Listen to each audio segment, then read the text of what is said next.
right, joining us now, Republican Congressman Zach Nunn of Iowa. He is also a colonel in the U.S. Air Force Reserve, previously served as Director of Cybersecurity at the White House's National Security Council. Congressman, thanks very much for being here. Hey, thanks so much for having us on. And I think you're absolutely right. We have a real concern here where you have drones that are literally the size of a small vehicle flying in a held position over civilian airspace, and not, even more importantly, over civilians. And I think anyone would be concerned whether you're in New Jersey or whether you're on a Coast Guard cutter that's also had them trailing around.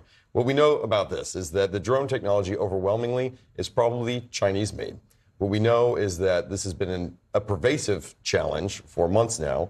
And what we also know is that this is interfering not just with the safety of the communities there, but also airspace and operations.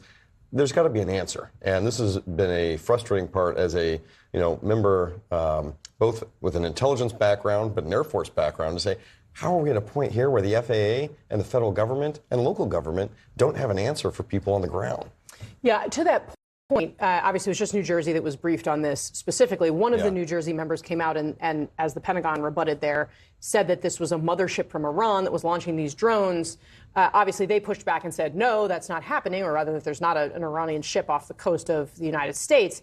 But do you think it's plausible that there are foreign actors behind these drones over New Jersey? Absolutely. And I think we've seen one of the most pervasive actors in this, whether you're talking about what's happening in the Middle East right now, where Iran sent a large-scale attack against Israel using drone technology, to what's just being produced indigenously in Eastern Europe that can come across this. Look, we know we've got some real challenges here in the United States to keep up with our drone technology. It's one of the things I actually put in this year's NDAA that we just passed, that we can catch up with some of our adversaries in this space.